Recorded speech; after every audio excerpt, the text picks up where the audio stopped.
翟西西的家是几？是9。就为什么？就算是汪晨把他的鞋带系开了，他也应该是垂直这样子。就为什么他坠楼的位置会和大龙有一个距离？下的过程中荡在了挂在了7楼，等于在掉的过程中，然后他人有这样的一个这个动作的话，那自然而然摔下去的时候就会往远处，而不是垂直落下。就反正是不会离那个楼会很远。我的推理是，如果他是自杀的话，应该离大楼很近，但是现在他离大楼很远，所以你才怀疑这不是有意自杀。导演，因为那天我们去那个房间，它并不是说那个看起来很空上没人的人，那就是他们看他们来的时候，想必知道这房子信息不会有人，就是为什么进去一看，我就说，哎，这个明显就是个工作室，我就想到这段词儿肯定是说了。如果说他一看上去就有人说的话，那中介公司怎么还可能把这套房子画出来？给其他人，对吧？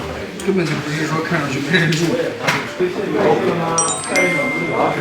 他这个逻辑就是说现在1006是挂出来的，对吧？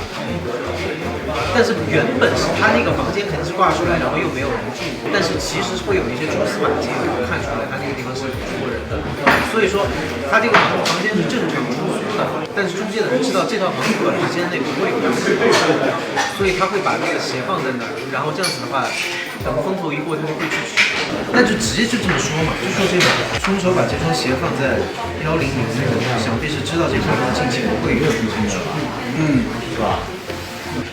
那就表示进出601跟1006的人是身上早就有备份钥匙的，他偷偷的住在1006号房间，把这双鞋放在了106，想必是知道这房子近期不会有人出，啊，直接这么说。对，你打算守株待兔。房间空着的时候，他当然可以等到风头过去再来收拾。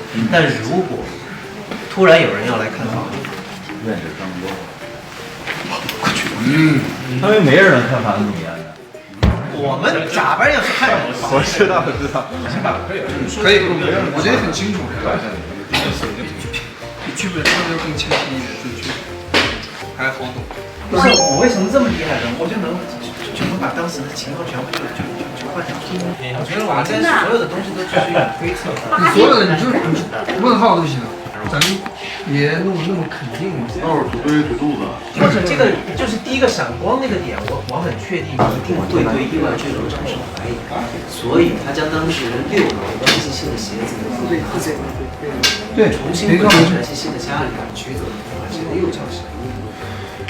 放在了翟西西坠楼的阳台，误导把左脚鞋放在了翟西西坠楼的阳台，误导了对吧？对。他将翟西西在6楼的左脚鞋拿走，然后重新回到翟西西的家里，取走了同款鞋的右脚鞋，将左脚鞋怎么那么不顺呢？取走了同一款鞋子的右脚。但是他意识到，如果现场少了一只鞋子，警方一定会对意外坠楼产生怀疑，所以他将翟西西在6楼的左脚鞋拿走，重新回到翟西西的家里，取走同款鞋的右脚鞋，将左脚鞋放在了翟西西坠楼的阳台，为了误导。